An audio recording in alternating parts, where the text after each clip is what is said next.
Hi, everyone. Hello. Welcome to the third episode of Long Story Short. And I would like to welcome my co host, PM, and Maggie. And my name is Jeff. So, welcome to Long Story Short. In case you haven't been with us before, what we will try to do with you is come up with a flash fiction, a short story that the theme will be generated with our device, aptly named by Maggie, the device. And we will follow the criteria that will be given to us, and we will try to make something good out of it. And then we give ourselves a week to try to write that story, which is usually within 1,000 words, more or less. It could be way less, it could be more if we are inspired and we have a lot of time. However, well, we try to do our best. So far, I haven't been lucky.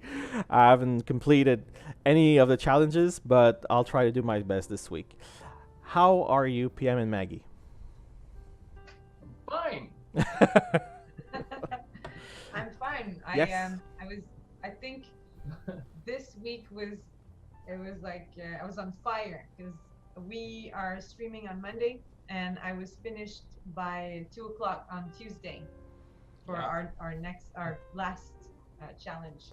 So I don't think I've ever been prouder of any writing feat.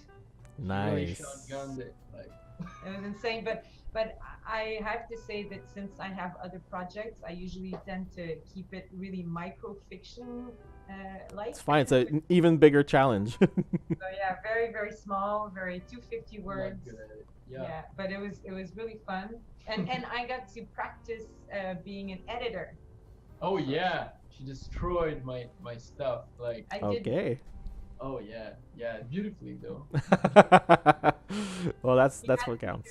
to read his stuff, which we should always do. As did I. I tried to learn proper English, elements of style. Oh, wow, that's nice. Useful when you don't know how to write. Yeah, Yeah. You got to start somewhere. and you gotta work. You just gotta work. Yeah. Put your shoulder to the plow and you just do it. In the morning. And how about you, PM? How was your writing week?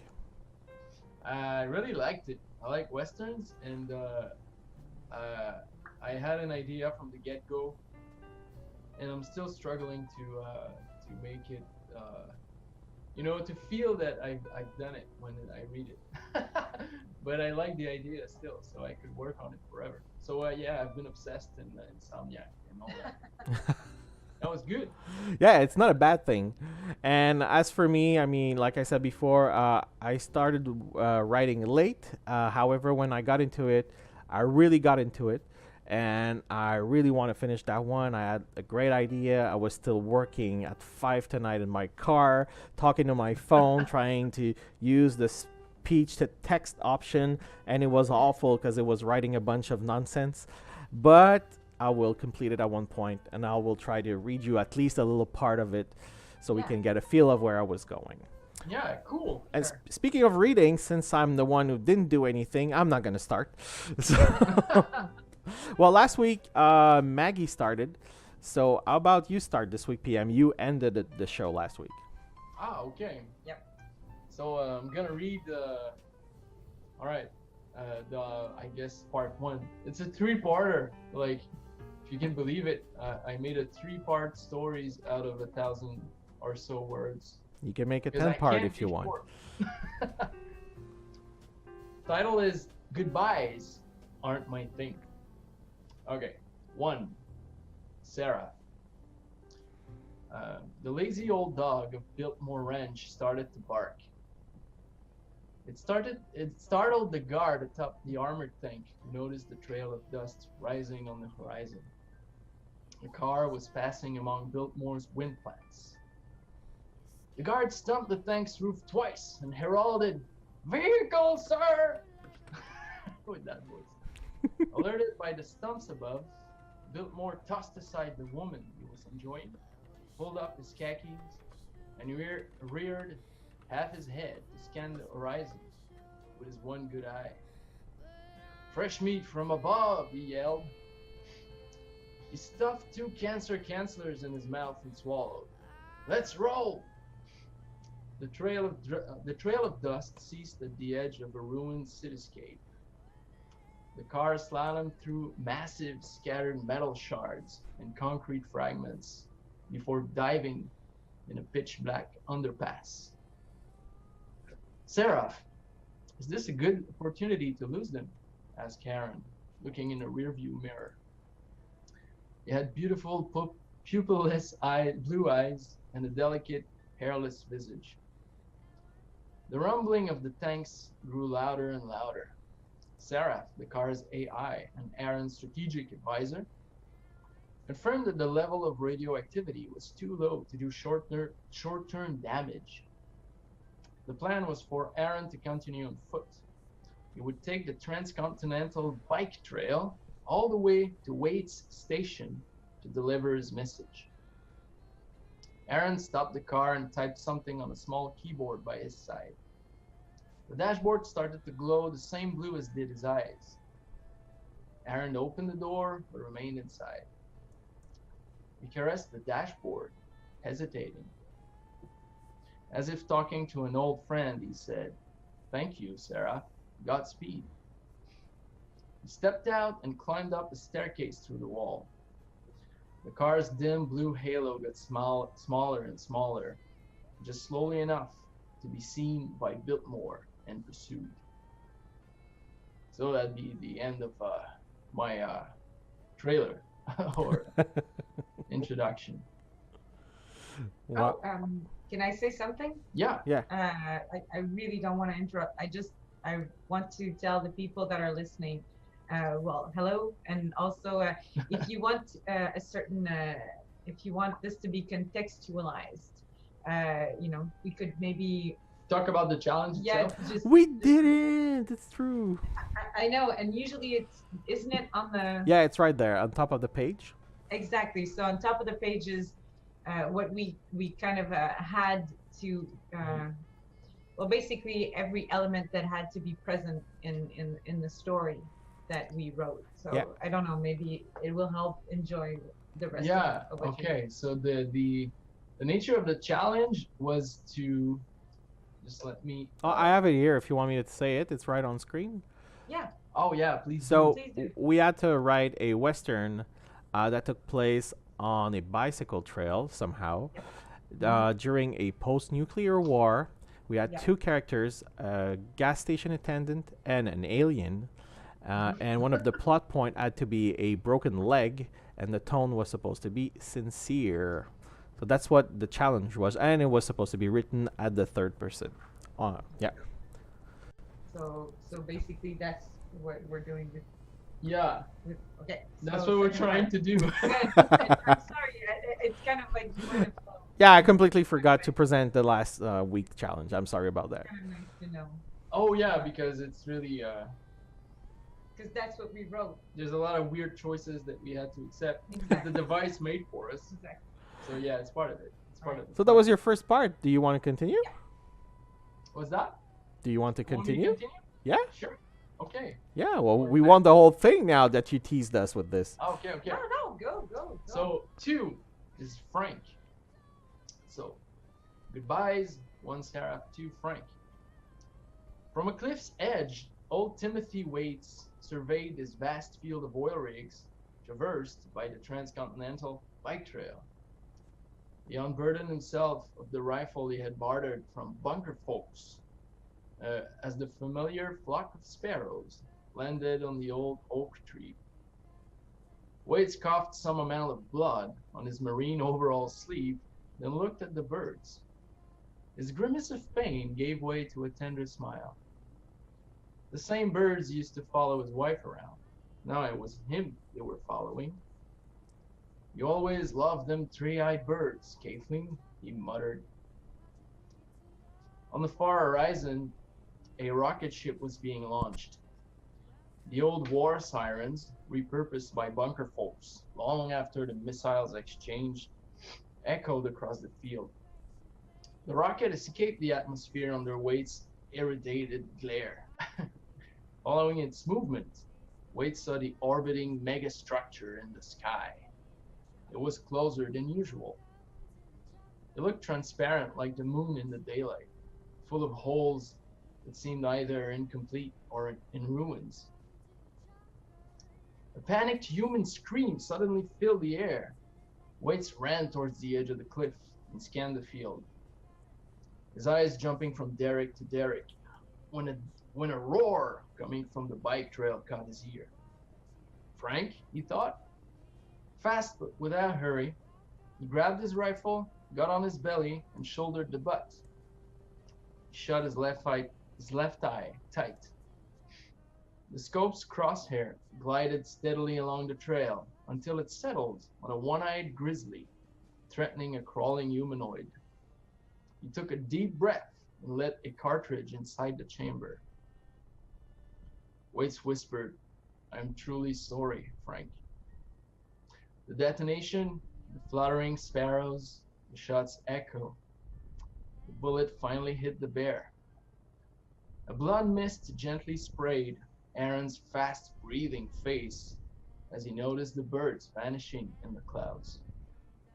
The bear's dull moan got lower and lower until it completely receded under the thumping of the oil rigs.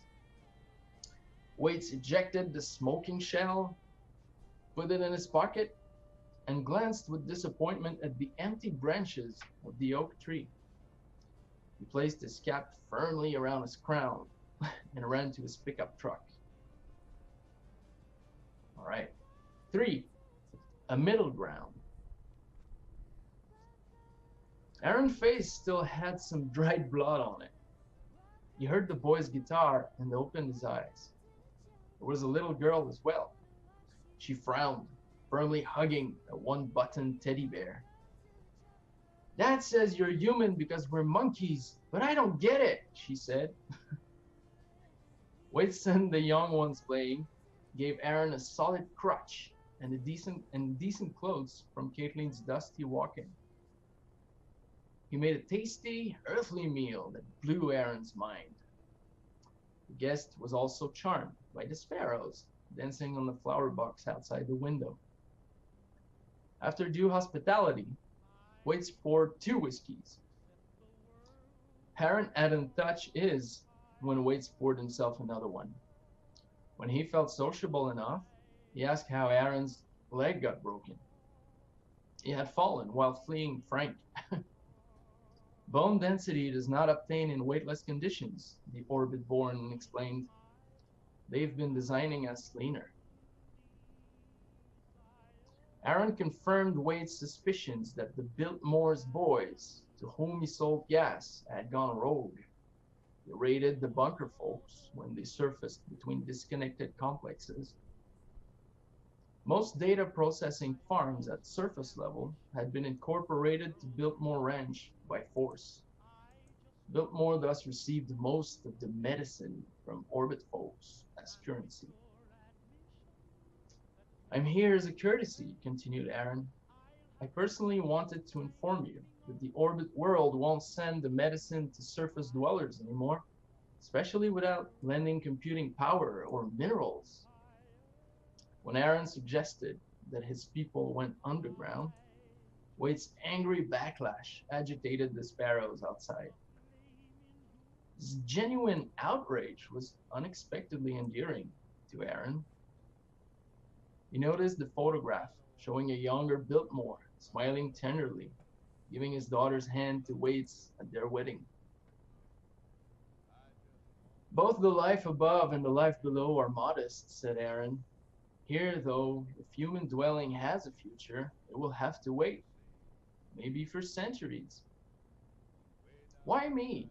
asked Waits. "How's my name even known in Orbit?" "Well, your ancestors were famously anti-missiles," said Aaron. "Also, I knew Caitlin once." Kathleen? "I trusted her judgment, although she came back down for you." Waits took his cap off and buried his face in his hands, listening to the boy's guitar coming from upstairs. He glanced at a few cancer cancelers remaining in the dog-shaped cookie jar and imagined it full. He got up, tossed aside the whiskey he was enjoying, adjusted his belt, and rested his rugged face in front of the window. Aaron started suggesting, "Perhaps it's time to say goodbye." "Goodbyes," interrupted Waits, "aren't my thing. I might apologize, though." Waits produced the shell from Frank's demise and threw it in Aaron's lap. You could see his distorted reflection in it. "What bothers me," said Waits, "is that every single time them three-eyed birdies, they scatter off. I'm terrified they won't come back. And now, well, they're gonna hear a whole lot more of that noise than they are used to." And that's it. That's all there is to it. Nice. Well, you really got a world going on there. That's amazing. That's what I said. I think that's the best part of it, is that as soon as it starts, I call it the sandwich world. it's got it. Yeah, it's pretty clear. I think the mood and you know, the city, the scapes, everything is very well. There's a lot of description, so that you know where you are, and you know the tone of it was. I think you got the tone. Do you Is think it you got the sincere? tone? Yeah, well, the tone, the sincere tone is so hard. I mean, I wouldn't be able to It's judge weird. if he got it or not. I think it was sincere. I think it was like, what were the characteristics that we got last week about like a sincere tone? It was like, Oh yeah. like Well- really straight to the point, No almost concealment. almost dry, No flourish. We no talked flourish. about Yeah, folk songs and country songs and how Yeah. they were really authentic and Heartfelt. heartfelt. Yeah, I like that. That I think there was a bit of flourish though. probably, yeah. yo, that's hard. I mean, like I think there was like a bit of flourish. flourish is part of emotions. It's part of like the description and the intention, and Yeah. it's hard. It's hard not to Yeah. do, yeah. Mm. So But I think you nailed it. I think you did. I think you did. Yeah, yeah, yeah. Yeah. You should keep that. I want to read more about it. Cool. It's a good story. Mine is like a How do you want to install spec. But it's like it's gonna be done like that. Well, that's part Yeah. of the charm of it. Yeah. But do you have any other question? Does anybody have any question for PM? Nope. or? Nope. No, it's fine. Nope. I don't know. Are you okay? Okay. Well then, Let's roll. all right. You Then wa- let's roll. You want to go? So okay. Well, like I said, mine was written like pretty quickly because I had a flash. It's funny that it's called flash fiction. I really did have a flash. So I wrote it down, and then I revisited it maybe twice, and then this is what it is. It's called the gas attendant. All right, I'm gonna get really close to the mic. So Oh, she, okay, I wish you could show it. all right. The gas attendant stands at the fork in the bike path. One bullet in his gun. On his right, the desperate alien whom he shot, his twisted leg bleeding. On his left, the towering CIA agent, his 9mm pointed at the creature's head. Not too far from there in the forest, two birds call on one another. The sound seems to glide and cut through the hot, humid air. The old man had always been righteous, never lied, never stole, never cheated, always paid his dues, always been a patriot, always found a way to help those in need. He shot the alien because he got afraid, nothing more. Ever since the invasion and the bombing, things hadn't been the same, hadn't been safe. He'd been daydreaming about selling the gas station and leaving the contaminated area, when the alien startled him. He was running and in a hurry. He seemed, well, just as frightened to see him as he was to see the alien. The agent had arrived a minute later, before he'd come to his senses. And before he could even stop himself, he saw and heard himself shift the aim of the shotgun and heard his own voice say, "Whoa there, mister. Take it easy." What had he gotten himself into? The attendant stares at the man in front of him. He glances at the creature, panting and trembling. Something feels wrong, he thinks. He cocks his gun. Alerted, the agent starts to turn toward him. The alien jumps up. The old man fires. That's it. Wow. Okay. That's it. But Well, I love it. I just love it. yeah, Yay! it's a Mexican standoff, and it's really economical. Yeah. I wish, you could show the paragraphs because they have this visual organization to them, like Yeah. this zip. It's four parts. Yeah, it's pretty cool. It's 4 paragraphs. Okay. You read them though. You Yeah. made the pauses. But I think what's amazing about that is that it's basically what the challenge requested of you. It is what it is. I mean, like That's it. like in its purest essence, in its most sincere tone. Yes. No flourishes there. No. No. It's just what's happening. I right love it. there. And I just thought that the That's the Western. yeah, it was nice because I at first I thought it was gonna be the desert and the gas station and very dusty. You didn't And all of need a to. sudden, You like did. I just thought that the bike path Yeah, is a wonderful way to use the crossroad. Yeah. it's there. And he's at a crossroad because he's really thinking about leaving that shitty place where nobody probably comes there anymore because it's contaminated. And he's just old and he's tired and he didn't ask for this, but he got startled and shotguns are known to not have many bullets, so we know And- what's happening. They're also efficient at point blank. Exactly, and we know that a CIA agent can be pretty deadly if they're on a mission. So I don't know. I just thought I just have to make this clear. And the only thing that was kind of a flourish was the bird sound. Even in that, the I mean, forest. it's not a big flourish. It's more like just atmosphere.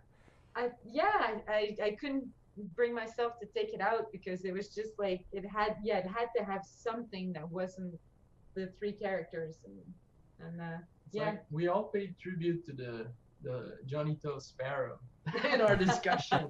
I think so. Not But me. also- I didn't see it yet. I didn't see it, so I couldn't. Oh, It's you're all gonna right. love it. Well, I was thinking about the monster, the lawmaker, and the Yeah, hero, yeah. the 3 figures, and I thought it's great because we know who the hero is because it's pretty much the old man. He's honorable and he's a nice character, but between the 2 others, who's the monster and who's the lawmaker? Because And you left it open ended too, so Yeah. I mean, yeah. It's- that it's was, wonderful. I had it from the beginning. I had to get there. It was Yeah. just like. I mean, I had the images in my head. I could see a movie of that, like just a little clip that lasts about as long as the time you took to read it, and Yeah. like I would see something almost like in black and white, super black, super white. I want to film it. Let's go. Fuck this shit. No. Oh, I'm so happy you liked it. Okay. Okay. I'm gonna read the part of mine that is readable, All right. and then we're gonna have to go to our new challenge. Yes. Yep. Tell So us a bit about the challenge, though. Just a little bit before you start reading. I'm sorry. Tell us a bit about your inspirations or. Well, I don't know. last week when we talked, while we were brainstorming, I had some ideas already going on there, and I spoke about it. So I basically went with what I talked about. And to me, it was a challenge just to start because I didn't know where to start. And then once I sat down, it just flew right out of me. And my problem right now is that this is like a very first draft. And even like I had notes in my text saying like, okay, I have to revise for a couple of things, specifically the tone, because I wasn't sure about the tone. And I was going somewhere. I mean, I know where it goes. I know the beginning, middle, and end. It wasn't like the first week where we had this big trouble about the middle of our story. We didn't know. We knew where we were going, but we all had issues about how to get there. And I'm totally gonna write it completely. I don't know how this week's challenge is going to be, but if it allows me to complete this one, I really want to complete it because I had this vision. If I could put it down, it would be awesome. I would be really happy about it. So read us this part. I am not a big not a fan, but I don't know a lot about westerns, so I went with what I knew, with what we talked about. And to me, what was important was the like I went with the three characters, and I went with a sincere tone, the simple things, and also went with the clash of the old world versus the modern world, or this new world that is going on. Okay, so I'll just read the part that is readable. It's more like it would if it was like 3 parts. This is like the first part. It's more like an introduction. So let's go. Whew. So the needle went down on the black vinyl disc, and the old speaker hooked to the ceiling of the room crackled. The slow, familiar guitar riffs of the ink spots started playing. A gentle piano melody appeared, and Billy Kenny's tenor voice filled the air. I love coffee. I love tea. I love the Java Jive, and it loves me. We all know this one. The aroma of bitter coffee mixed with the smell of benzene from the gasoline and the rubber of old tires were comforting to Rob. Every morning he left the back store room where he lived, turned on the lights to the convenience store and outside sign, started the coffee machine and counted his cash. It had been the same amount for the past 8 years. Not one client came around, not anymore. He knew no one would come to his old pit stop in the middle of Oak Grove. It's funny, you had an oak something too, huh? Yeah. So we were about oaks. Oak tree. Yeah. Luckily, his town had been spared by the nuclear holocaust that wiped most of the countries. But no one wanted to stay there and pretend nothing had happened, unlike Rob. He had stayed, and through the years, the world was still spinning around as usual for him. He had taken everything he needed from the abandoned houses of the nearby towns. He had made himself a nice garden in the back, had a bunch of hens and that gave him eggs, goats for milk, and meat because they didn't need any special care. They didn't need any special care, and the milk was easier for him to digest anyway. It was awful in his coffee, but by now he had forgotten what cow milk tasted like. He walked out on the porch with his cup and a broom. He put down the cup on the windowsill and started brooming the dead leaves that the autumn wind had brought during the night. When he was done, he went to feed the animals in their pen, petted Roger, the stray cat that had been roaming around for the past few years, and walked back in, the cat on his heels. He made himself a he made himself a toast with some berry jam on it and crumbled some goat cheese on top. A regular early breakfast. He would have eggs later if he got hungry. Rob had set a table and a chair next to the counter where he ate, read, and played solitary. He could stay up all he could stay up all day. He couldn't stay up all day anymore. He had been sick a few years back, probably due to the nuclear downfall. He had never came back 100%. He had never really came back 100% from it. He quickly got out of breath and could sleep for hours during the day as he got tired easily. But all that didn't matter. No one was coming anyway. He kept a small piece of toast, small piece of goat, a small piece of toast, and put some extra cheese on it and gave it to Roger, who was patiently waiting for his breakfast. It was their friendly morning routine, 7 days a week, all year round. It was comforting and reassuring. When you've lived so long in the same routine, every little thing out of the ordinary became worrying. One day, Rob went to clean out the porch in the morning and saw tire tracks in the dirt by the road. They hadn't been there before. No car had passed along that road for years. He didn't sleep for days after, keeping watch almost day and night, scared that the strangers would come back. And that's where I stopped. Ooh. The rest is more like sketched of what would follow, but I can tell you. So basically, it was pretty traditional. So basically, there was like a family of scavengers slash redneck of this post-nuclear war that just drove by and got there, and he's terribly scared. So he hides behind the counter, and he realizes that after all these years, he had a shotgun there that he had kept for defense.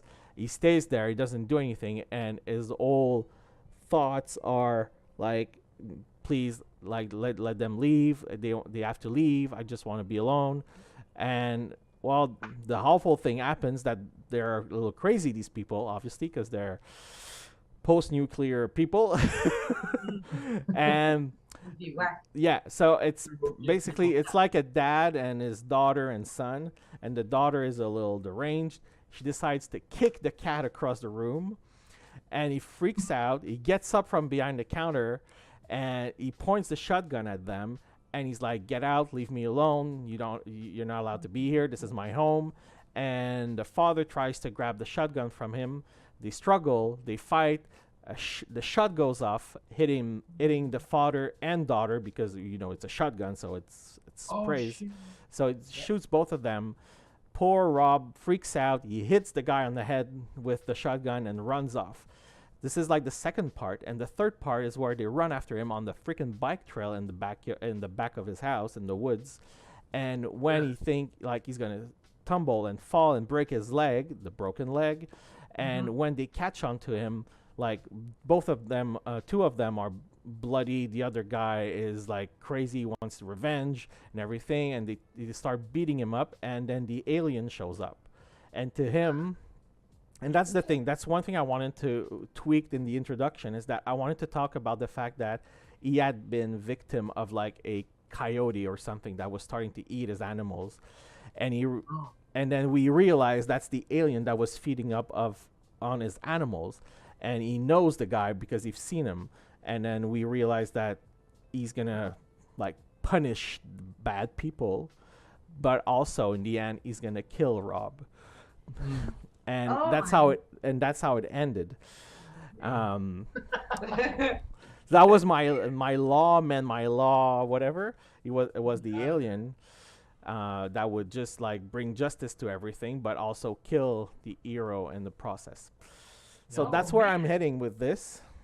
And I was really going for like really short sentences to make it like really dry and really simple, and I have a lot of trouble to not put any flourishes in my text because that's what I love to do, like put a lot of emotions and ambience and everything, atmosphere. So that was a really hard part for me.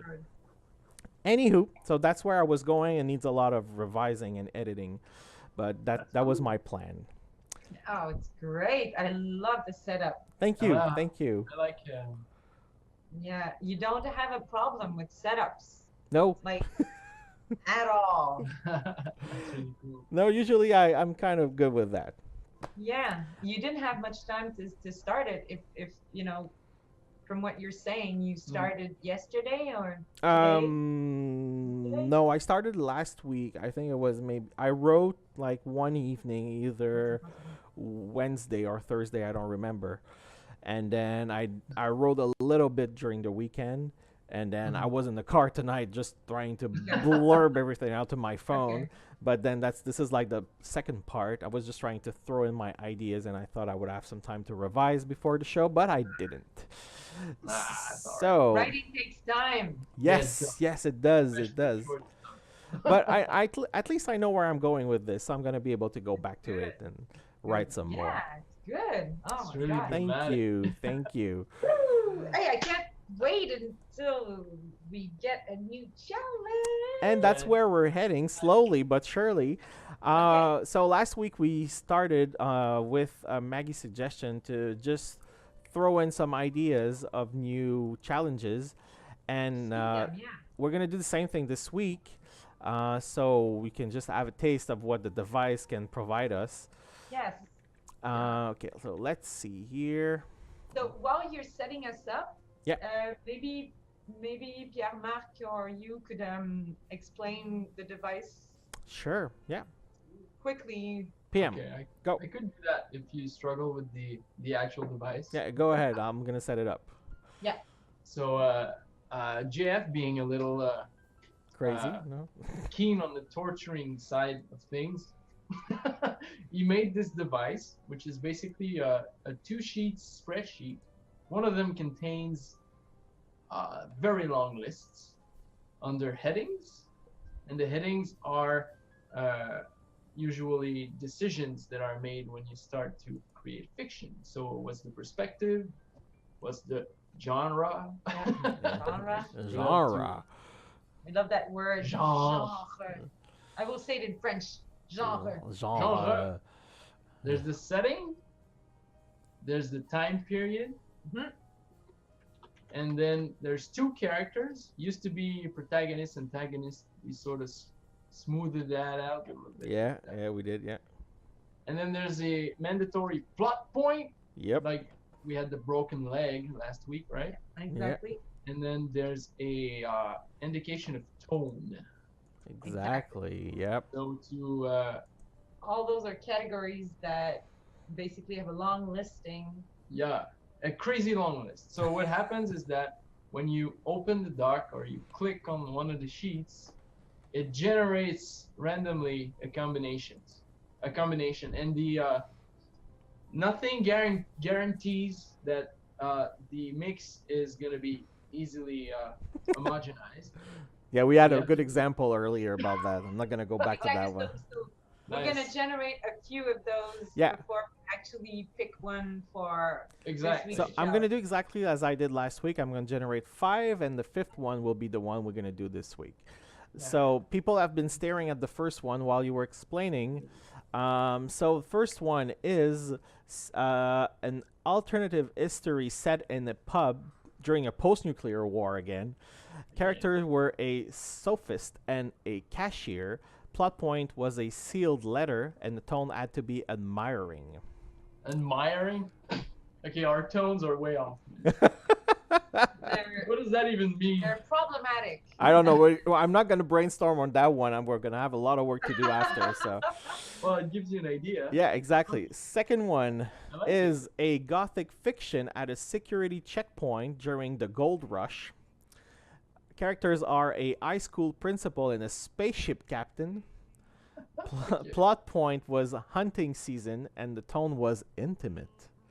You know what? I'm happy we're not doing this work. Okay. It's a good example of I don't know. Third one is a lesbian pulp fiction set in a vehicle showroom during the Second World War. Characters are a writer and a medium. Plot point is bloodied ends, and the tone is scornful. Oh my god. All right. I think I'd like to do that one eventually. Eventually, okay, you. Well, I'd like to do something with the scornful tone. Okay. seriously. I thought love you it. meant the lesbian pulp fiction in a showroom, but carry on. Let's carry on. Yes. A British literature set at a bathhouse during the Stone Age. Come on. Characters are a king and a gardener. The plot Okay. point was a treasure map, and the tone was candid. I'm gonna candidly tell you about that. It's so. It's. So Oh this my is not our challenge. This was the 4th one.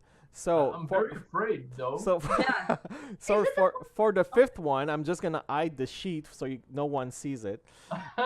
I'm gonna generate it and copy paste it as I usually do as a surprise for you guys. I'm so scared. You should be. You know that this is the line we go through every week. You should be scared. Okay, so let's do this. Let's do this. Dun, dun, dun, dun. Okay, so let's copy paste it. I'm not even reading it. I'm trying like just to ignore it while I'm doing it. I'm gonna read it at the same time as you. That's fair. That's fair? Yeah, okay, thank you. It's As fair as it can all be. right. Save the thing. You've already dreamed up a world. Save. Yes. And I think it's on, is it? Yes, it is on. So we have an historical romance set in a space shuttle during the American 60s. Characters are a bodyguard and a contract killer. Plot point is a sacrificial dagger, and the tone has to be detached. Okay. All right. So All this is right. our fate. Okay, so I'm going I'd like home. to- I'm leaving. Exactly. I'd like to remember. Of course, I'd Remind- like to remember everything, but Yeah. I'd like to remind us that we decided last week that we could kind of make do without one of the elements. Yeah. I just thought it'd be a good moment Good moment to remind us of that detail. to remind. Yeah. So I'm just gonna repeat everything. So it's first person, as the first challenge we did. So first person historical romance set in a space shuttle. So already we have kind of a contrast there that barely ever fits. American 60s bodyguard contract killer, interesting combination. A sacrificial dagger and a tone detached.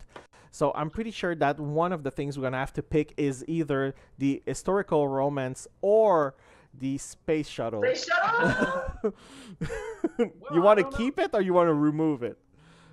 I am voting space shuttle But- because everything else is really delicious. It would be fun to Really try is. our hands at a romance this week. I think because it's far Yeah. from what we've done so Yeah. far. Yeah. Everything else just freaking works. Okay.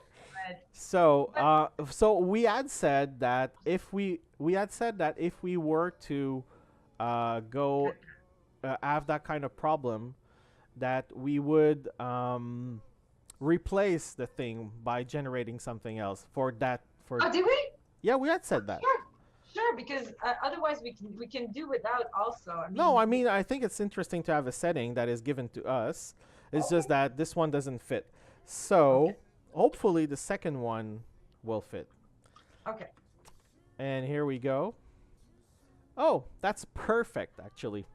It's during a girl's night out. Oh, all right. I like that. That fits. Perfect. All right. So it really is. I'm And it's gonna. fun and it's challenging.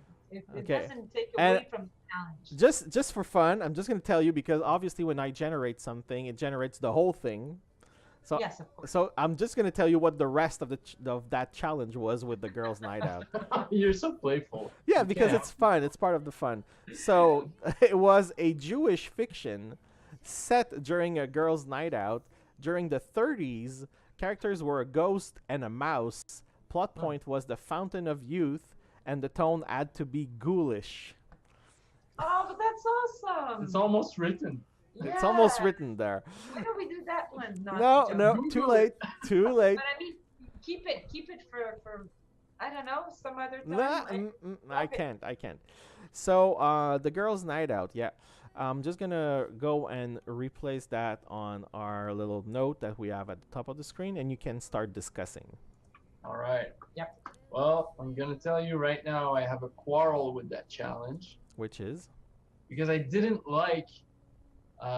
What was the title of that thing already? The Hitman's Bodyguard. Uh, I like both actors. I like things. I just didn't like it. did you like the bodyguard? I didn't see it. I didn't see the movie. Me neither. I'm from that generation, and I didn't see. I wasn't a big I did Kevin see it. Costner fan. No, I think I cried when I was a kid. Sorry. Well, that's just me. I've always hated the fact that because of the movie, everybody thought that the song was by Whitney Houston, Isn't it? and it's like awesome. But when you hear the original version by Dolly Parton, it's just like it's millions of light years away. Better. That's It a is. big statement. Oh, yeah. Because Like- it's a like- good like song. Whitney's version is pretentious and Ah. not heartfelt at all. When you listen to Dolly's version, it's just like It's really I not cry. the same. Yeah. Oh yeah, big time. It's absolutely heart wrenching. It's beautiful and simple. Mm. It's awesome. Anywho, there was something about that. I don't know. I just didn't like the movie, so I never saw it. Sorry. Wait. Also, I refuse to see the bodyguard. Oh my god, I'm gonna have a problem with this week's challenge. I refuse to see the bodyguard on Netflix because I refuse the casting Oh. of that man being something other Ah, than medieval. Oh, you mean the Every TV time- show on Netflix? Every time Ah. she sees the thumbnail, she's just like, nope. Nope. It's like Nope. nope, nope. Plain refusal. But he's a good actor, though. I mean, you gotta He's give him a great chance. actor. I loved him in the Medici. Yeah. I thought it was great, but timepiece, perfect timepiece. There you He's go. in the You have a fact. historical romance there. So Yeah, there you go.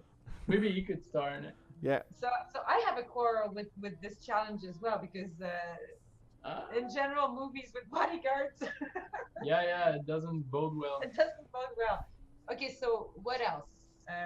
What else do we need as an information that I could start searching Well, for? historical romance. Start with that. Well, Jane Austen? Yeah, that's a pretty good start actually. I don't know if Well, that's we what can it we means.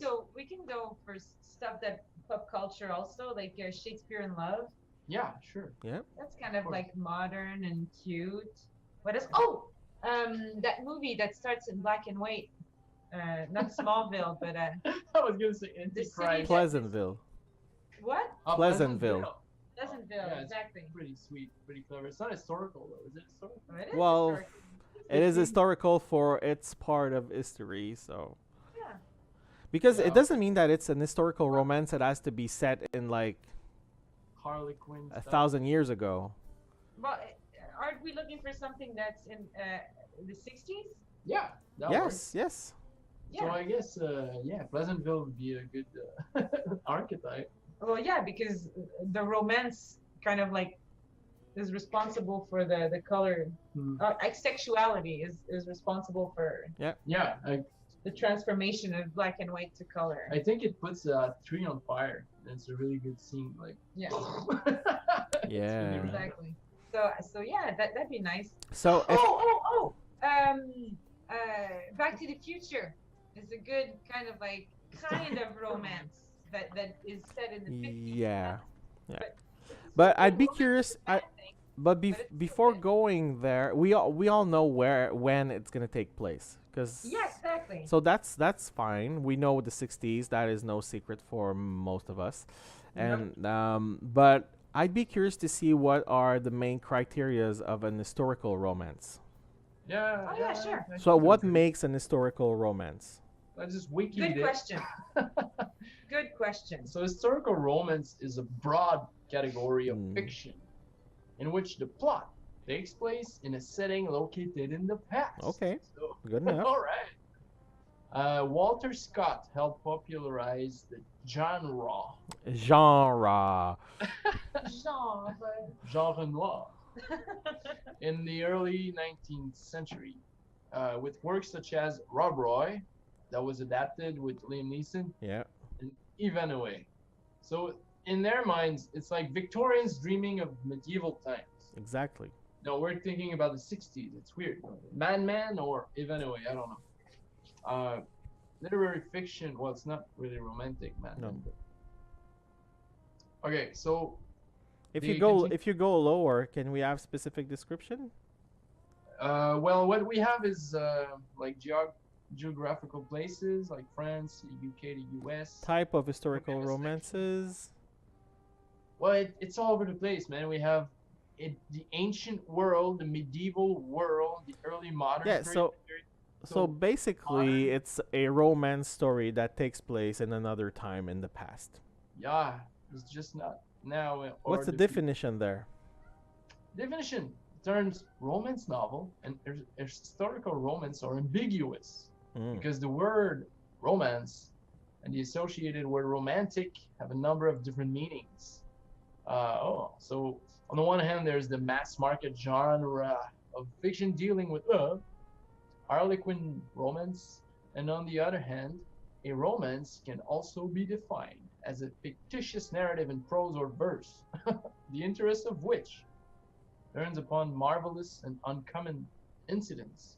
And when we say that in French, we say it's romancé. You know, it's spiced up, Romanced. romanticized. Well, it's Romanticized. different. Yeah. Yep.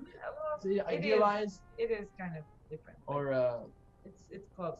however, many romances, including historical ones, are frequently called novels. And Scott describes romance as kindred term. Like novel and romance, it's like almost the format of the storytelling. Uh, at least in the time. So to add to the confusion, literary fiction romances, for example, Emily Bronte's The Watering Heights. Yeah. often have a strong love story interest. Other European languages do not distinguish between romance and novel. Novel is Okay. the roman. So we know it's gonna be about love story set in the 60s. So basically, there's really no. I think it should feel humanly exciting and close to, I don't know. Well, it has to be romantic. I mean, so Yeah, in so- that broad sense. yeah. I So think. last week we were in no flourishes, and that this week we are in flourishes. That's basically it. Okay. No? Yeah, maybe that. Yeah. I think that's a good contrast to tease out. Yeah, there. yeah, yeah. So American 60s, I guess that's the next step you should go to. You should go in American 60s, not in that page, obviously, but Yeah. Well, just let's go see the American 60s. What's going on in the 60s? Just to have an idea. I don't know. Well, we know, but so we have fashion, music, we have 60s in general. I bet the Wikipedia English page about that is going to be, well, There's a lot of Around things it. there, yeah. so we have the civil rights movement. We have a boatload of social movements, Yeah. of course. Yeah. Left-wing movements, especially. It's really cool. Technology is on the rise. I think space programs are really getting impressive. Computer are being developed. They're not commodified, but they exist. So we have here an electronics and communications timeline.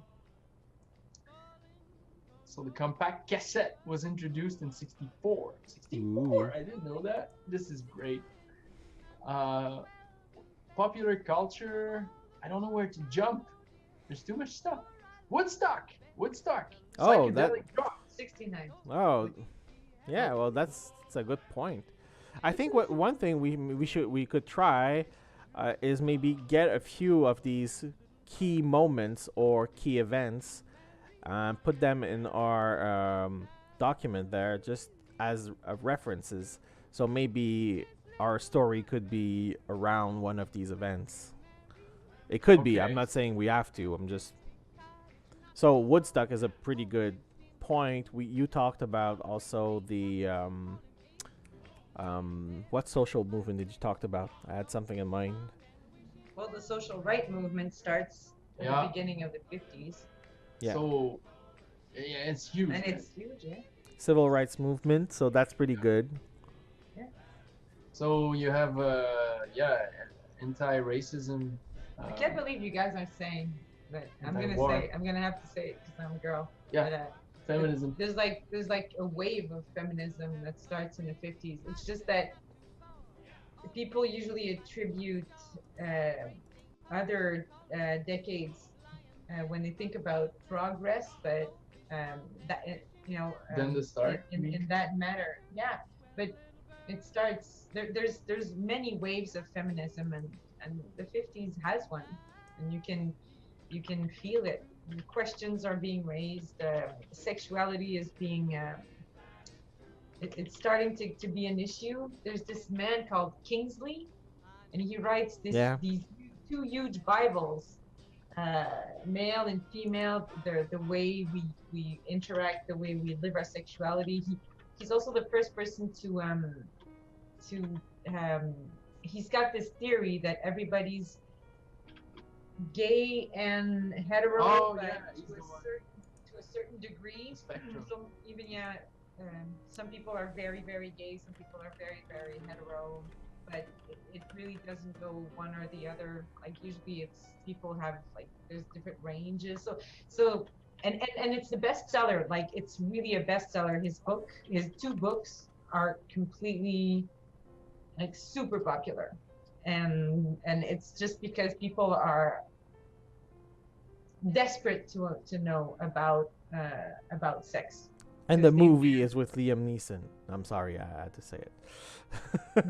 Yeah, the movie is with Liam Neeson. Yeah, No, yeah, that's it's a good movie. It's a really good movie. Yeah, it is. Yeah. All right. Anyway, so sex is a big thing, and civil rights movement is a good thing is to think about when you think about the 50s. But also, I like what Seinfeld said in Comedians in Cars Getting Coffee. At one point, he presents this huge Cadillac, and it's just absolutely huge, and it's perfect, and it's shiny, full of chrome. And Where is and, this going? he says like this car. Uh-huh. He says something like that. Like I mean, I'm misquoting him, but he says something like, "This car says like, you know, we're in the States, we're wonderful, we've perfected life. Look at it, we perfected life." I thought it was. And I thought, yeah, I think that the 50s is really the moment after the war where Americans really think that they've perfected life. Is it more the 50s or 60s? Like That's what I the mean. I American the American dream and all. Yeah, what I'm talking about is the decade just before, but it's important because the 60s want to get rid of something, and rock and roll comes in like in 57. Yeah. And basically it's the same thing. Rock and roll talks about getting rid of the rules, being free, doing what you want.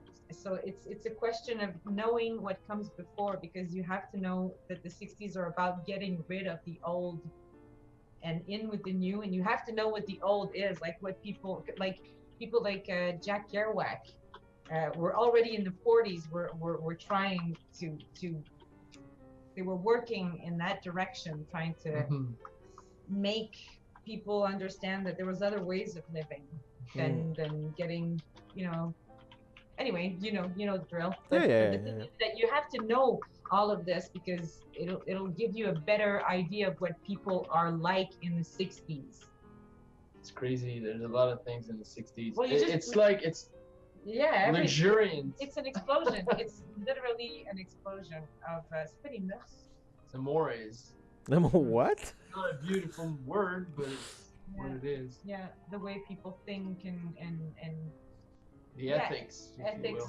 everything is changing. So it's a effervescent decade. It is. Effervescent. Yeah.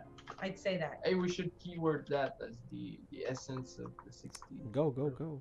Yeah, it really is. Musically, So socially. So there's a dark side to it. It's the Culturally. Cold War also. So the third world is in deep, and I think So what's interesting right now is that we have a genre which is historical romance, which is pretty straightforward.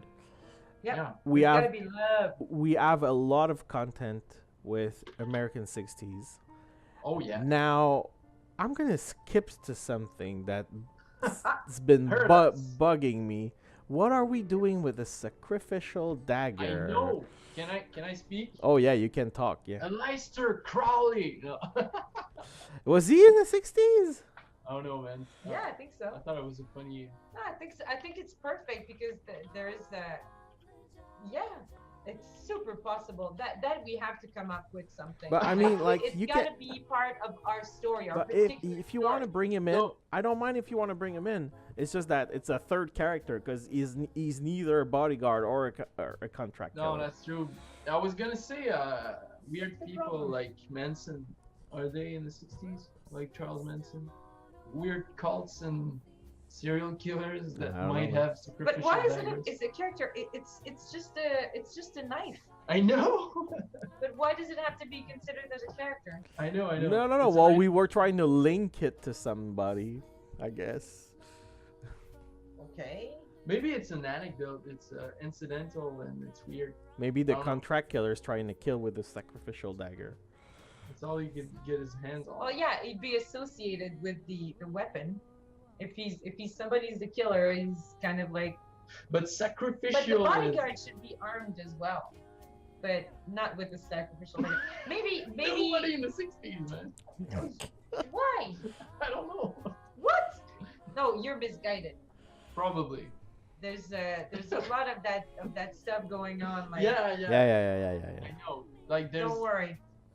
neo-paganism and stuff Yeah, like that. exactly. Maybe, like doesn't have to be flower power. Maybe it's dagger power. They don't need So to be killed. I don't want to disappoint you here, PM, but Aleister Crowley died in 1947. You do disappoint me, but it's not your fault. Yeah, he was born. I didn't know, but he was born in 1875. Dang. So Yeah, he, well, we know that from the Sandman first book. Oh Yes. yeah. But John Lennon sang about him. Oh, Yeah. it doesn't yeah, well, matter. he's a big part of like whatever historical occult history. Yeah, exactly. So whenever you get in there, his name is gonna pop up somewhere. Ooh. Rumors of John Lennon and Crowley having something. Okay, that's not no. Okay. Rabbit hole. It's a rabbit hole. It is a rabbit hole. You have to. Yeah. When you're writing, you have to know how to look for rabbit holes. Yep. You gotta jump above the rabbit hole. Well, you know my story is that. Don't put your foot in the rabbit hole, or you're gonna break a leg. So, Yeah. so is your mind at ease for the dagger? Well, I think it's gonna be an accessory. I mean, my problem is more like, okay, are we really gonna consider it as just a dagger, as an accessory? Is the sacrificial part important? Does it have a place in the story? Does it have a role in the story? It could be a setup. It- If you're a contract killer, you wanna. But the point is, yeah, if we were stuck with other characters, but have two characters that fight and have weapons, so and can be and No, but think about that. it'd be silly not to. If there's rumors that there's Satanists doing sacrifices and you're a contract killer, you're like, yeah, I'm gonna make them look for that, you know. Why use a gun? I don't know. I don't know either. Or maybe the sacrificial gun is like just really precious and it's in a museum. Yeah, I thought about Night at the And Museum. That's You know. well, that's interesting. I mean, it could be seen as a token that people are trying to get. Yeah, and quite frankly, I think we shouldn't dismiss that. And yeah, there might be. Well, you know what? I'd like to throw in another question. It might help. Mhm. I know it might be divergent, but it might help. Do we want to pitch ideas of what could be the? I have another French word there for you. Rapport between Ooh, the rapport. bodyguard and the contract killer. Well, Like, that we wanna pitch ideas of. that of was my next question, because the fact that we have a bodyguard implies that we have to come up with a character that is being guarded, The target. unless the contract killer has a bodyguard. I don't know, but like a sidekick. I don't know. They all work alone, but he doesn't. I'm just saying that like the bodyguard implies somebody that is being guarded. It doesn't have to be an active character, but somebody's being guarded. I have something. And just one second. Yeah, go. And the other thing, well, that's right there. What you wrote right there is that, well, the contract killer means that there is somebody else that is the target of the contract killer. So we have like 4 characters there that we need to determine. Yeah. It's a character piece, Wait. and there has to be a romance in there. Exactly. I like the I don't know if we want a romance between two men or a man and a woman or anything, but I like the idea of a lady contract killer. I think it's maybe, I don't know why. I'm throwing it out there because I kind of like it. Okay. Yes, I'm okay with my I was protected by this ring of power. Oh, But yeah. I don't mind that at all. I mean, yeah, I don't mind. I I like agile, kind of like small kind of like quick women that kill people in movies. I think it's fun. So, and it'd be really out of tone, you know, with the 60s because Yeah. there wouldn't be many, but that would be the best time to be one because She could be a famous Nazi hunter. no. No, okay. Because it's a character she likes. Oh, okay. Whatever. You know, whatever. We're just getting all Okay. over the place. So right now I have a story like I could start writing right now that I Really? would like. Speak. I don't. Tell us your vision. All right. So in the 60s, assassinations is something that happens to Kennedy. Mhm. Yes. So and you have movies Kennedys. like yeah, they're both. Yeah, that's true. I do have articulation problems. So I have this idea, and there's also all those the leopard and the jackal, like those assassination stories that are in the 70s and 60s. Yeah. That are quite iconic in cinema. Mhm. And I was thinking, this is the whole Cold War thing. I was thinking maybe the bodyguard and the contract killer, they meet, they have something like romantic. I don't mind if they're a woman and a man and whatever. I know it's not a Pulp Fiction of a specific kind, but I would like them to sort of have something together before, you know, they're at the hotel because Okay. you're, Okay. and then they, yeah.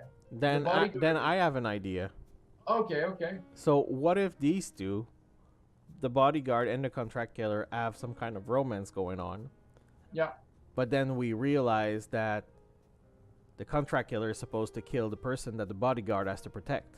Yeah, that's the only way. There's no other ending to the story. Exactly. Oh, yeah. And then there's like a clash because it's love against duty. Yeah. There's a big And duty. what's the tone? Just to be sure. Detached. Yeah, so it should be How can you have a romance with a detached tone?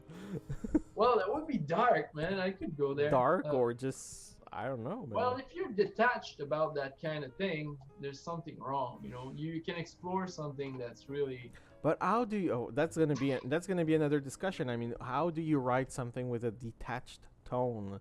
So are we getting into the sincerity of the last, like our last challenge? Because sincere was more like dry. No, I don't think it's the same. No, it's definitely not the same. So what's detached? I don't know how to look for No, that but- kind of information. First Just of all, look like at detached.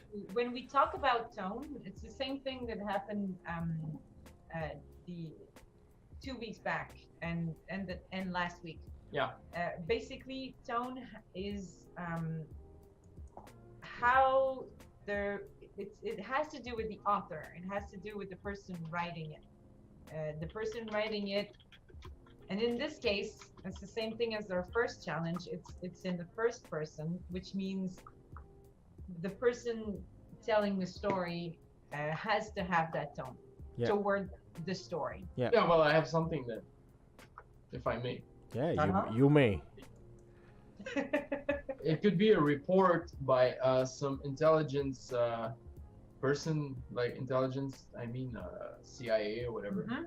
And he's just reporting that story, and it's really weird. But it's a very dry, like conservative man, you know, with the kind of glasses we wore in the 60s, and you know, one of those tight shirts. And he's just like typing the report, and it's a surreal kind of anecdote, but he doesn't feel much about it because he probably had to be cold. It's his job. I don't know. Maybe he's weird. I don't know, man. Okay. Oh, it's just an idea. You don't know. but yeah, definitely somebody that will relate romantic facts in a detached manner. Like we'll see the romance. It'll be there, a matter of factly, but the person talking should not be attached to that story, at least not when they're writing it. Because maybe it's somebody that, you know, feels love and then loses a person and needs to write a rapport about Yeah. what happened, and then it's Yeah. too sad, so they do it in a very detached manner when they have to say it. I don't know. That's just probably not good. I know. Just an idea. Episode 1, I threw a comic in the camera. I'm gonna do it again because what you said, I've seen it in a thing called Grendel. All right, Grendel. You see it? I know that. So in this is one of the, it's a volume. Like Ain't that old? There's a lot of things. It's in the 80s, I think. It's not that old. I know Grendel. So Grendel has a couple stories that are exactly like that. They're completely third person, but or no, there's one in the first person.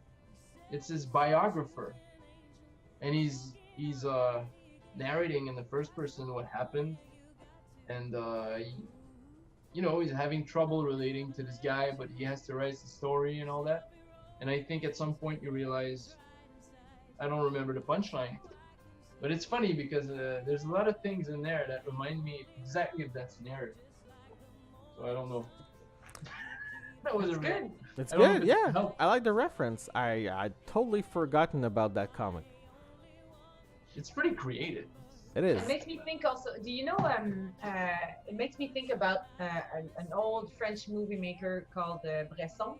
I was gonna say Melville. Do you know? Do you know a bit about Bresson, Jeff? Bresson doesn't ring a bell, no. I know Melville.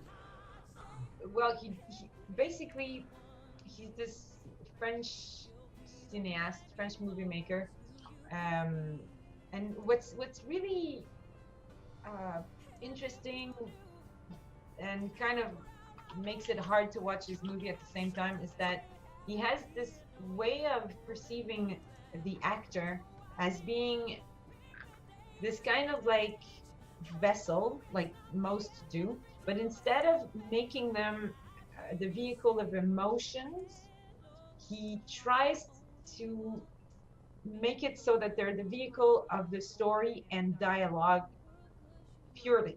Yeah. Which means basically that I would have to see that. his actors have no emotions, and you feel emotions when you watch the movie, and it's just because it's so freaking heart-wrenching or pathetic, the things that happen to the characters. And that's what he said, because he wrote a journal and all his ideas about movie making, and that's basically what he says. He's like, why would you need anything at all? Like, the situation is so terrible, just say the lines. Like, the actor just basically, he calls them models. They're just not as in Models, okay. models, but just they're models. Like, you know those little wooden things that you use to make animations? Like, it's basically, that's how he Puppets. sees the actor. Like, you're here, just say the lines, and in context with what's happening, people are going to feel what they're going to feel. And I really think about him when I think about a detached way of seeing, like of telling a story. I think you're right, dead on. And it's really hard to watch his movie, by the way. Like, I mean, I think I saw 3 of his movies. Like, I think he made maybe 12, 20, a lot of them. I don't know. What am I saying? I don't even know. 12, 15, something like Maybe. But I haven't seen that many. But they're absolute masterpieces. And he's got a wonderful way to edit sound. that. Yeah. Just like, sometimes I remember watching just one part of his movie, like, over and over again. Like, it was just 1 minute, like 60 seconds, just this truck backing up, the doors of the truck opening, and it was just like this series of sound. And if you close your eyes, it was clearly like a drum solo. Like, it was just ching ching boom boom bang, like, I don't know, whatever. Yeah. But it was There was just a rhythm so to it, well yeah. timed, and the sound was so rich, and it was so amazing. Like, and it's such a stupid shot in a way. Like, it's just you're in a prison, and this truck is unloading prisoners, and I mean, it's not uninteresting, but it's just It's simple but very well done, yeah. Exactly. So he's a master. You'll find a lot of good reasons to see his movies. Pickpocket was maybe the one I loved the most. And L'argent. His last one. The scene I'm talking about is from L'Argent. and it's just flippin' amazing. And yeah, he's got this way of seeing acting, and I think we could kind of like get inspired by that kind of thought that that if our events are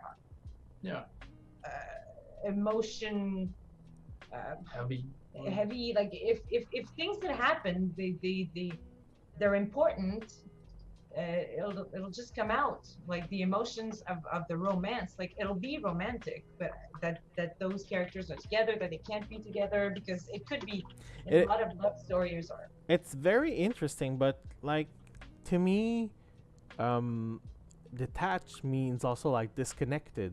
So to me, disconnected or disengaged, or to me like it's almost emotionless. So I have that's where I have a hard time seeing how this is gonna play out as a romance. Is it gonna be like very cold? Well, I was gonna say Kubrick also does that, in my opinion. You can tell a romance even if you're it's cold. you're I mean, detached from it, like, especially if you're not the person living the romance. Is there a good literature example that we can literature? Oh, right now? Well, maybe Soskin, like Le Parfum. Well, There's a lot of emotions reading that book, but the character is the killer without emotions. Is there actually any romance in there? Yeah, yes, there is. Well, there's desire and adventure, you know. No, I'm talking about really like a romantic. But we need to find something else. Like we find other So before we go too far, we are really advanced in the show right now. Yeah. So I think we're gonna take our short break now, like we usually do. I would just like to remind you guys that there's one point we didn't discuss, but I think it's gonna go pretty easily. Is the fact that this takes place during a girls' night out. So I'm guessing that that's how it's gonna start. They're both gonna meet there at the girls' night out, and yeah. So we have a bodyguard and a contractular meeting during a girls' night out during the '60s, and it has to be an historical romance. So it's gonna be a romantic story. And it's probably going to end out to a conclusion where we realize that they're a contractular and a bodyguard that are going to live some kind of confrontation. And we still have no place for the dagger yet. And detach, well, we spoke a lot about it so far, so I think we're starting to have a pretty good idea. So let's take our short break. Let's try to see where this is going to end. And we're going to pretty much take the last minutes of the show talking about how we're going to structure this, at least to have a beginning, maybe an end or not. We'll see where it goes. So if you want to go to the bathroom, it's time to go to the bathroom, and we'll be back in about 3 to 5 minutes. Oh yeah, what? Yeah. Also, I don't know if anybody's watching or whatever, but I tweeted a question. So on Twitter, if anybody wants to tell us what they think makes a great romance, a great historical romance,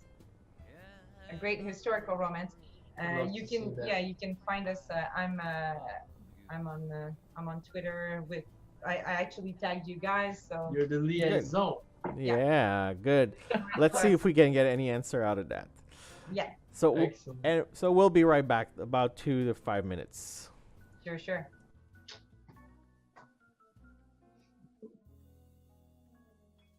This is a weird challenge. Yeah, so we forgot about something that is very important. We forgot that we have to write this whole thing with the first person.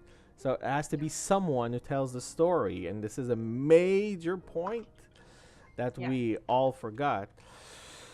So writing in first person basically means what it says it is. Basically, you have to talk at the first person, like, I did this, I did that, I saw this, I saw that. Like, that's the way. And this has to be done in a detached tone. Oh my god.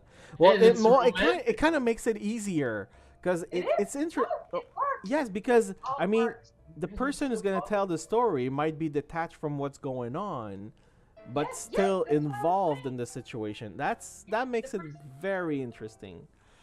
the narrator, the person telling the story doesn't need to be attached to the events that are happening that person's describing. It, the person might be another person as well. Just saying, we might not go that way at all, but I mean, it could be also a friend of hers or his that tells the story because they're both dead. You know, a Or lot of maybe romance end badly in books and stuff. maybe they're gossiping. It doesn't matter. The story doesn't matter as much. Oh, Second order. you could reuse the way that the beginning of Romeo and Juliet was written. Like it's somebody who tells the story. You know what I mean? Not sure.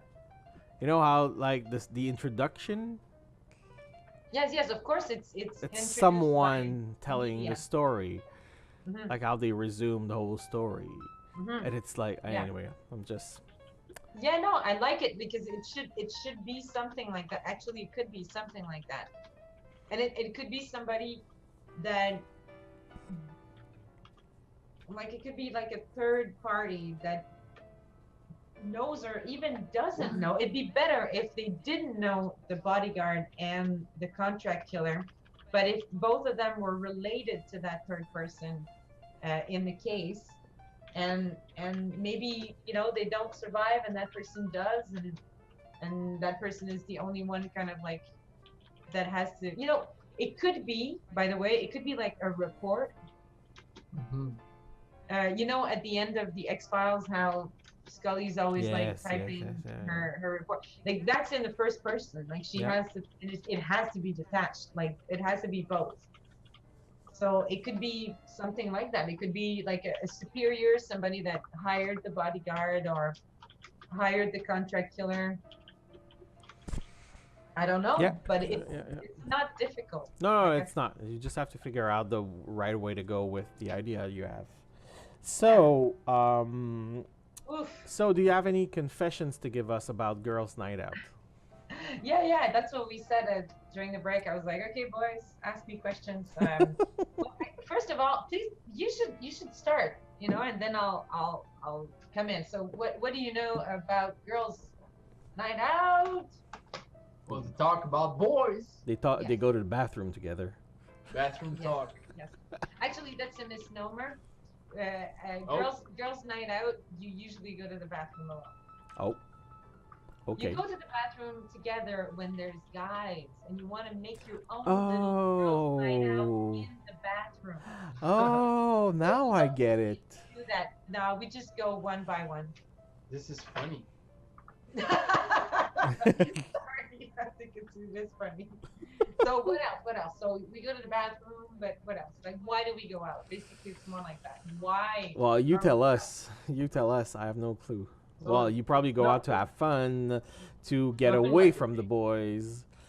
Well, I think first of all, when people get together, it's to see each other. So Yeah, well, boys, guys, whatever, girls, when Yeah. they get together, it's because they want to see each other. But what happens to happen when there's only girls is, they usually start talking about, they usually take that time to get as much insight from their friends as possible on what's most troubling in their lives at that moment. That's basically what happens. Like everybody's on the case, of anything that's really not going well in a girl's life. And then the girls in the group that are doing well are basically just having fun.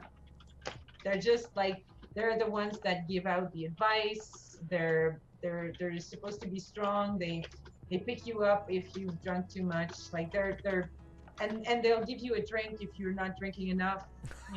They're just basically like you'll have like group of people that's divided into the ones that need the shit to be sorted out, and the ones that got their shit together at that moment. And it usually changes. Okay. But girls will take a lot of they'll take that moment to like really dig through that shit and just kind of like get that person out of that problem. But aren't you afraid? Aren't you? Job or guys or whatever is troubling for anybody in life. Yeah, it makes sense to me. Like, But aren't you afraid that by telling us all this, you're gonna lose your subscription to the Girls Clan? yeah. No, no, actually, because the that edict was lifted in like '87 or something like that. Oh, nice. Oh, okay. Yeah, a long time ago. So I'm fine. I'm really. At first, we didn't really do it because we didn't know if it was really solid. But now, it's all right. It's fine. We can really talk about what happens because usually it doesn't make much difference. Mhm. So, but for our story, it helps because Yes. Yeah. it gives us the mood, and I think it would be exacerbated in the '60s because there's a lot of like we see it in Mad Oh, Men, but wait. right? Yeah, we But do. wait. Is are there girls' night out in the 60s? Yes, yes, yes, Okay. yes, and there's So- girls' night out like pretty much in the '40s and the '30s and the 1910s. So thinking of places for girls' night out in the '60s, I don't know, Oh. drive. But it could be at somebody's house. It could be at somebody's house, and it could be in a bar. It could could be in it a could bar. be it could be in the bar. Yeah, 60s. Yeah, It it could could be be in in the the bar. Yeah. Yeah, and that's exactly one of the new things, because a girls' night out True. in the '30s. First of all, let me tell you a real something about girls' night out that I think that's the only piece of wisdom I'll give you tonight about that. Of actually. wisdom. Okay. Yeah. You have to know this. Sometimes most of the times, you really want to be with the girls, and like I said, you're working on a problem, and you're trying to get somebody out of the ditch or out of a problem. But a lot of women attract men also. So you have to know They that it's going to be do. very difficult for women to stay together and not have usually drunken men just try to buy them drinks and have them go out with them or disrupt the group. And sometimes it works, sometimes it doesn't work. But in the '60s, there would be like a lot of that. And I think that the first episode of the first season of Mad Men is just really great about that because it's like you're in a bar, they're celebrating somebody's getting married, Mm-hmm. and the guys are out, and then the girls are out too, but we don't see them at first. They kind of come in, there's three of them, and they sit down strategically on with the guys, and they are expected like to just be taken care of at that moment and have fun. But one of the guys actually, like the guy that's getting married, like actually starts touching one of the girls, and that is just over the limit because the girls' night out that we didn't see start because we're supposed to be with the guys, but we understand that it's supposed to be fun and it's not supposed to be okay, like let's go in the bathroom to make out or do something dirty or whatever. It's Yeah. supposed to be over the table and Mhm. having fun. So this is kind of important because in the '60s it's going to be hard. If it's at home, it's okay, but if it's a night out, then it has to be in a bar, and you have to think about it when you write down all that talking, Yeah. that there'll be interference like crazy. Yeah. There'll be interference. Yeah, I understand that. That's all. I'm just giving you a heads up for like the idea of the ambiance and There's a bunch of things we could say about the way the social behaviors have evolved, and like we were watching Friends. It's in the end of the '90s. Yeah. Still, we were shocked sometimes. Like, yeah, some the things don't attitudes. age well. Yeah, And some jokes are kind of like in the '60s, it has to be almost irritating. Yeah. very irritating, Mhm. and it still is. Like it's just that Yeah. we're progressing towards a world where like it's just more unacceptable to disrupt anybody Yeah. at any time. If somebody's having fun with their friends, like Or leave checking them their alone. phone. But yeah, but but that's pretty much it. I don't see anything else that I could tell you. Apart if you have a question or Um, something, in that's the pretty much it. in the 60s, would a girls' night out be something new? But yeah. Is that a No, recent idea? Like, no. I think I think we could go as far as at least the 50s, like the So it's not actual. something new. It's not. So it's something that girls would be at ease of doing. It's not something like they're going out but they're unsure about what's going on yeah. and why. But I think it becomes kind of like a thing in the 40s or 50s. Like, let's have a girls' night out. But I think that a few girls going out that existed, like, no, 40s. Oh, yeah, girls' night out has to exist in the 40s. So it's kind of like it's a practice and it already has its stereotypes, Okay, okay, okay. attached to it. And I think that our character, because we want to brainstorm about our character. So if it is the bounty hunter, it's funny because she can't, like, normally you got like this girl, like, oh, he doesn't want me, I saw him with another girl, and then the girls, they try to uh, understand what the girl's feeling, if she really loves him, and also try to deduce what they know about the guy, to say like, if is this a right move, bad move, is this right?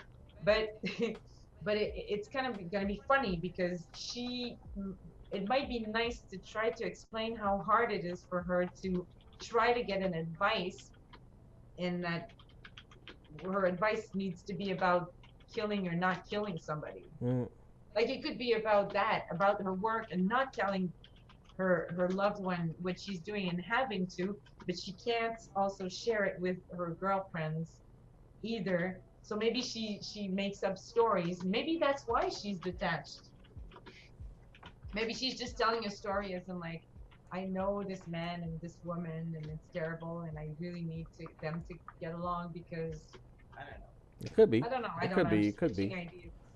Because I have this dagger and I don't know what to do with it. Exactly. But that could be like just. I'm sorry. I'm not stressed enough about the knife because I think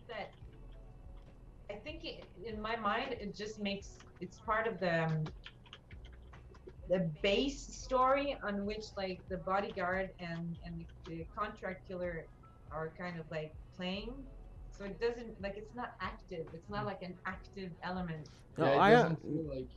Yeah, I it, get. it feels like it's just like it's part of the mystery. Maybe she has it. Maybe it's a piece of evidence, Yeah, I and think if he knew it, he could do something about it. And maybe that's the crux of what she should tell him or not. But if she does, then it means she was somewhere. And exactly. It means something. It should be a symbol, more a signifier than a but see, tool. you're saying all that, and I'm like, I, I didn't think about that.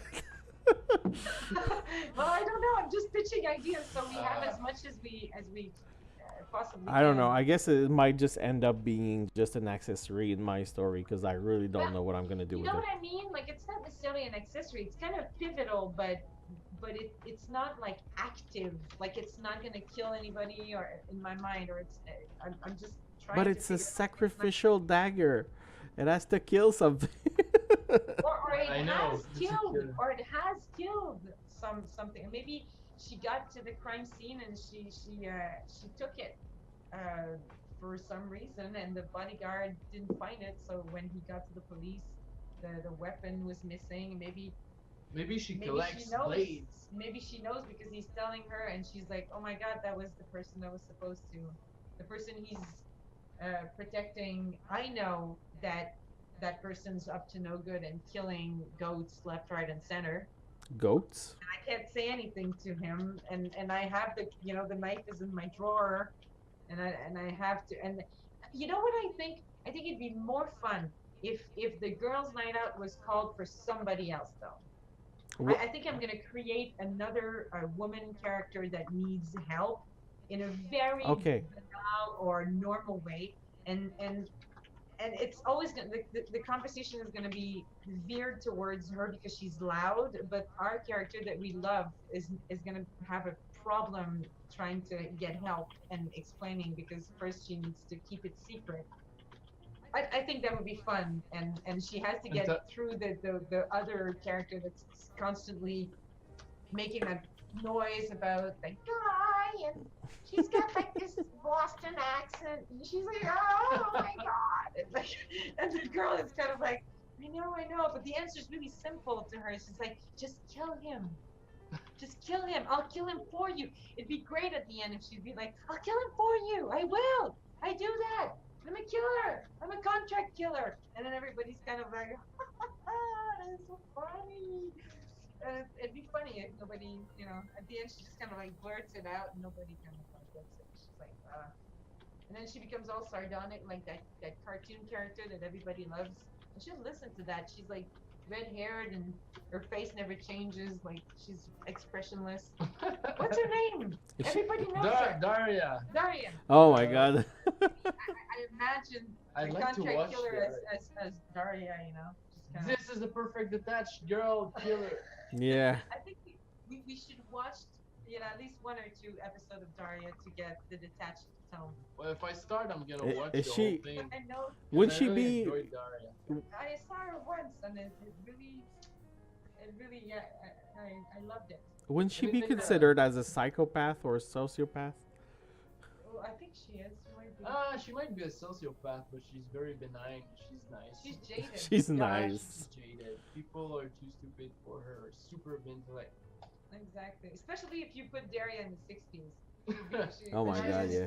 She'd be like, She's style. exactly. Like, But she'd be like, oh my God, she's kind all of. of you are dumb. She's smart and conservative in a way. Like, she's grungy, but yeah, she looks like she's from the '60s. Like the girlfriend in Mindhunter, she has a similar attitude, doesn't she? No. Like the psychologist, whatever. No. Yeah. No. No. She doesn't have the same attitude. Well, she has. She's so There's laid back. There's something similar in their attitude. There's something, but yeah. But I think that Daria is just enough for us to have a good idea of somebody telling a story. I just don't think that the girl in Mindhunter is jaded. Well, I think she's no, above. she's jaded with him. She's No, jaded no. with the character that we kind of. Yeah, maybe. She's just like kind of like, I know who you are. I know what you do. Let me correct know you're- myself. Like, it's a quality of presence and the way she. But in her life, Interacts. she has plans. She tries Yeah, to do yeah. stuff. She's She's active. interested in stuff. Yeah. But towards our hero, when they're together, she seems a bit jaded because she knows what he's doing. She knows like there's no surprise. There's, Yeah. so she's kind of like a And he bit like fails that. her a bit. But Yeah. Yeah. Well. yeah, it's And interesting. once she tries to sex it up and make it all. Oh, super- don't spoil it! Did you see it? This is an important. No, don't spoil it for people. Oh, but- sorry. The people. Well, don't no, know. I wasn't. Oh, okay. I'm like, I've seen it. I'm good. Did you see Mindhunter? Of course. This is a Okay, great scene. Well, it was just an insight between us, I Yeah. was like, and then she gets really sexy. Us but and he the had a millions bad- of people watching. Yeah, well, he had a bad day, and you remember what happened.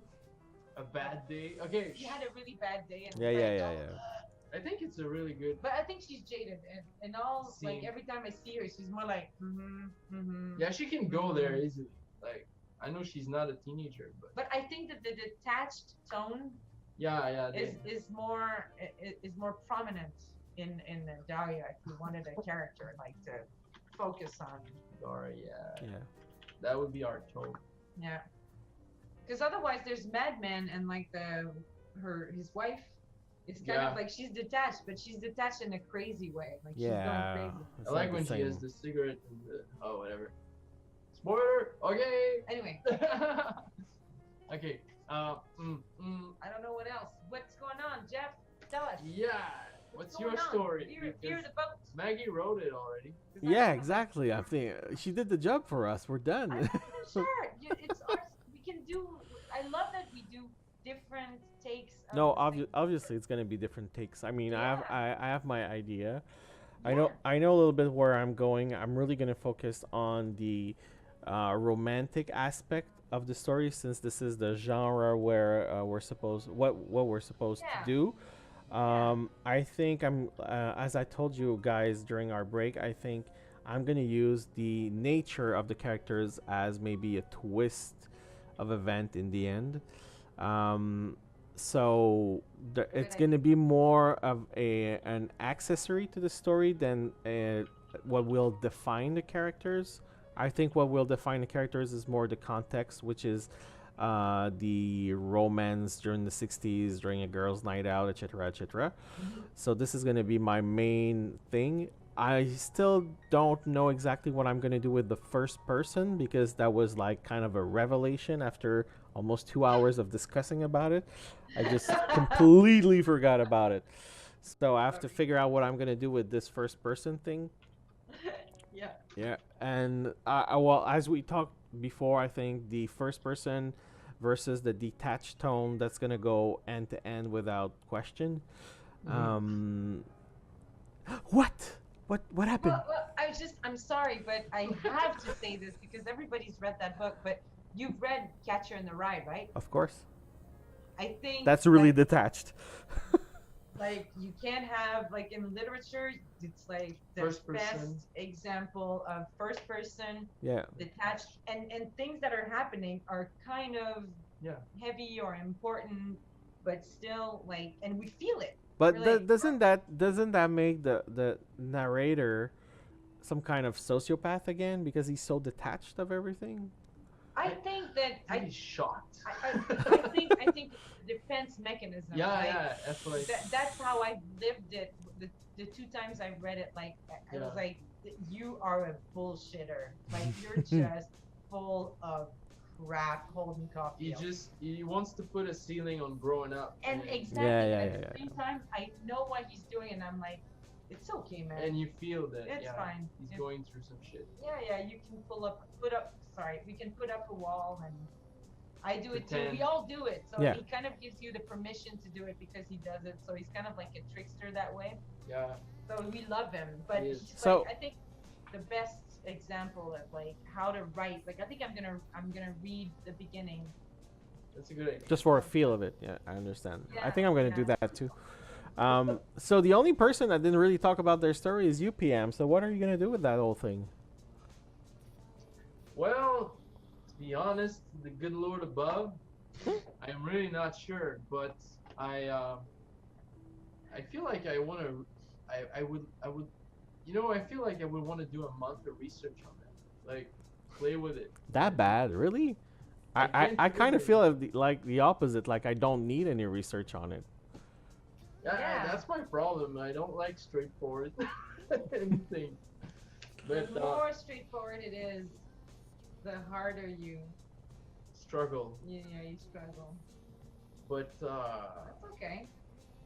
I think, yeah, because there's no, I don't know, man. Maybe I just need to wrap my mind about it, around it a little more. Just consider yourself lucky it's not in a space shuttle. Yeah, because we have to obey the device. but- Yes. Yeah. No, So that you was have just like- so that was- so you have no idea at all where you're heading with that? Well, I really want to make it good, and Don't we something- all? I don't know. I respect it. I respect the whole thing with some sort of reverence that you guys don't have. It's like, I know it seems like a whole lot of fun, but I really want to make it something special that I didn't find yet. Okay. Oh, it's And, fine. I it's mean, weird. It's a weird feeling. so you're looking for the one thing we missed. I don't know. I don't think it's that. I think your treatments are great. No, I know. I'm just saying that you're looking for something different. But I think that he's waiting for like all the pieces to kind of like, like in a soup, you're kind of waiting for like all the alphabets to kind of like form a word.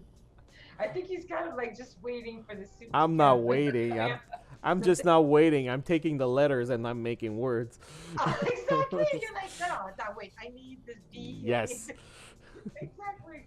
Yeah. But he's like that, and I am a bit like that too. Like if I can relate if it was another situation. So I guess it's just gonna be a surprise for us next week, huh? Yeah, yeah, And for me, for me too. For you too, yeah. Oh my god. I It's might. so fun. I don't know. Maybe I'll find a way to. Yeah. I don't know, Love I'll will do find a something. way. Love will find a way. I like it though. I know. Will the dagger find a way? Oh, will the dagger find a way? Yeah. A dagger in my heart. Let's brainstorm some titles. Oh my god. We would need another hour for that. Dagger through the heart. You're to blame. Oh. The heart dagger. Did you say that? The No. heart dagger. Yeah, because it's shaped like a heart. Heart-shaped dagger. Exactly. The heart-shaped dagger. It's like a heart-shaped box. Of somewhere, of Naperville or I something think- like that. I think That's a using the dagger as a strong symbol of romance would be smart. Of Like, this is, I think, bromance? Genius. Romance or bromance?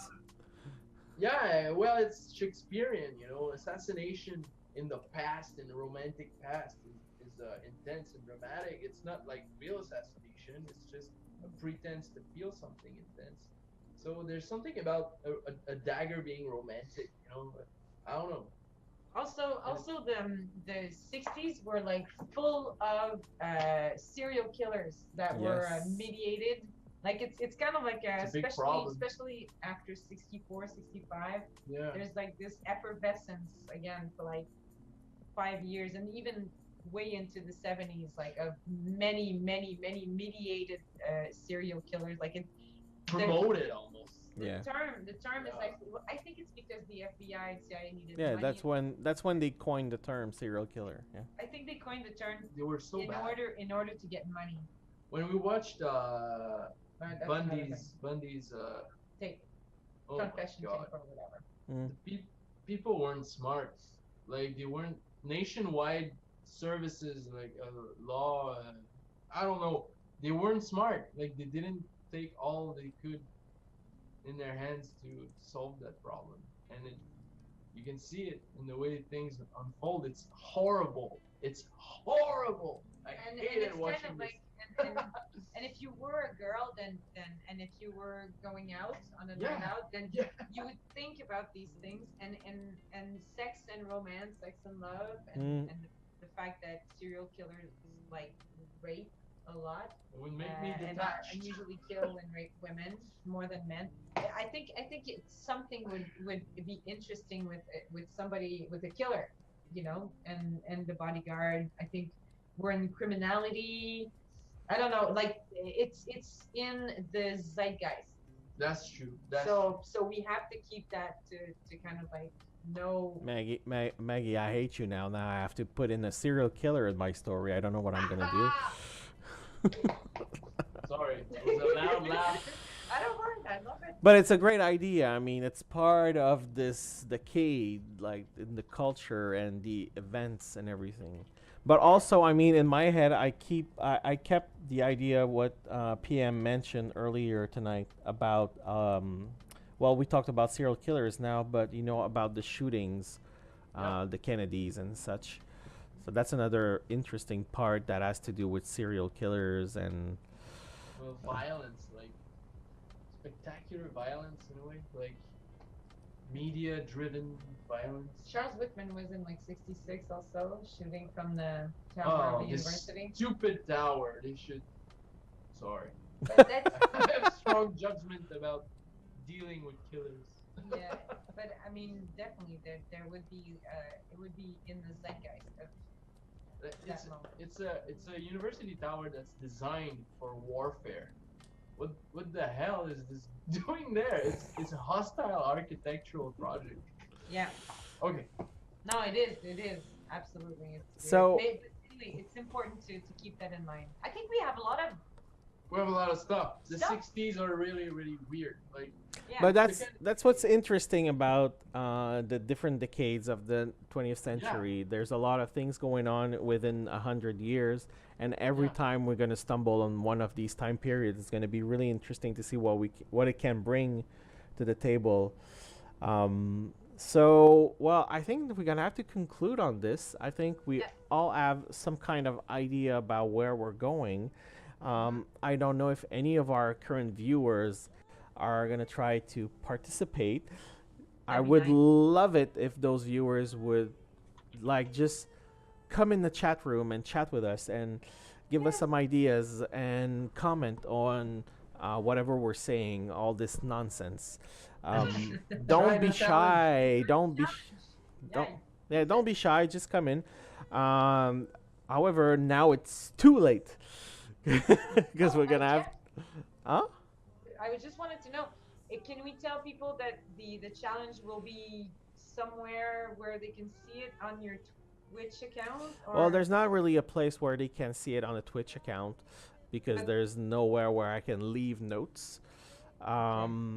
For now, however, the video from tonight will be there for 14 days. So Good, that's what I meant. yes, yes, yes. Everybody can go and see it again and re listen to what we said and what we discussed as inspiration, if that's inspirational to anyone. Yes. So yeah, that's it. It was a great evening. Again, crazy ideas. Hopefully, I'm gonna end this one. I'm gonna try to do like you, Maggie, and write only 250 words. Yeah. Make it really Yeah, super condensed and intense, but detached. Nano fiction. Nano fiction. I love that. So, good night to everyone. Thank you for coming. Thank you for everyone who stayed with us all through this nice. I was about to say podcast. One day will be a podcast. Right now, it's just a streaming. So, have a good night, everyone, and see you next week. Bye bye.